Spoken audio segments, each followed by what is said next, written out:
Hello and welcome to the SIOP thing. My name's Kevin, but you know that. Today I want to talk about semantic maps. Scarborough's reading rope. I'm sure many of you have seen it before.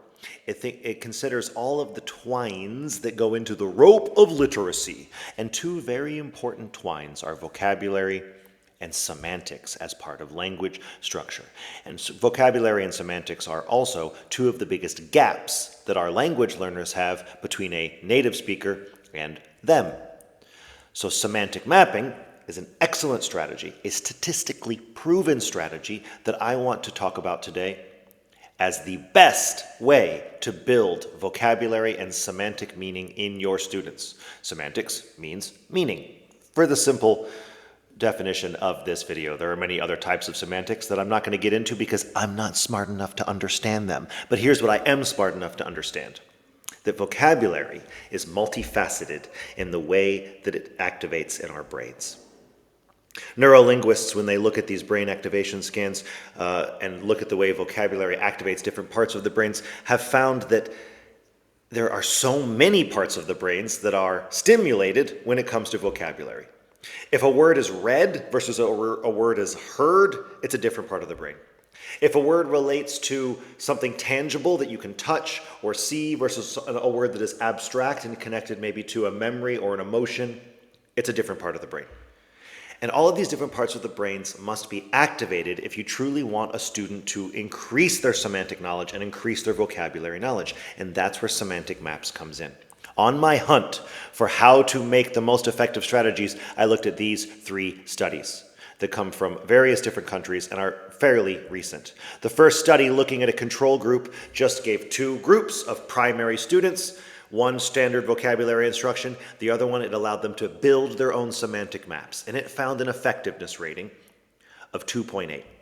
That is a large effectiveness rating when looking at direct vocabulary instruction versus semantic mapping. But I know what you're thinking. You're thinking, Kevin, that's only one sample size. Well, I found another study that is a meta-analysis. In other words, its entire study was just to look at other studies. It looked at 30 other studies all about semantic mapping, and it came up with an average number of 1.24. Now, anything over 1, when you're talking about an effectiveness rating, is a large effect.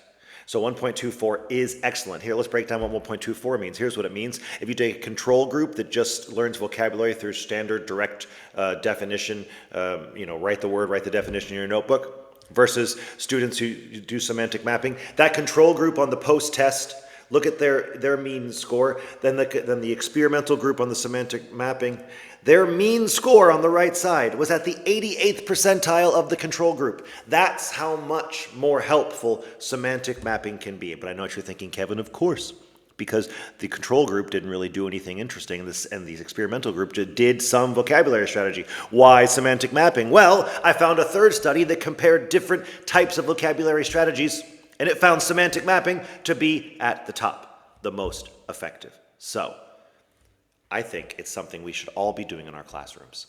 Most effectively, if you can let the student build the map themselves. Let the students dump everything they know about a topic, organize and categorize it themselves, and build their own maps. This is building word consciousness. This is making students invested in their own vocabulary and engaged with their own vocabulary. Engaged, empowered, educated. Sound familiar? You can do these maps about anything. You can scaffold it. You can give the categories and let them come up with the examples. You can fill in most of the words and let them add in words that they know. You can make it kind of a little more abstract. You can make it simple. You could make it image-based. You can make it colorful. You can even make language maps, semantic maps about semantics itself, about grammar or vocabulary.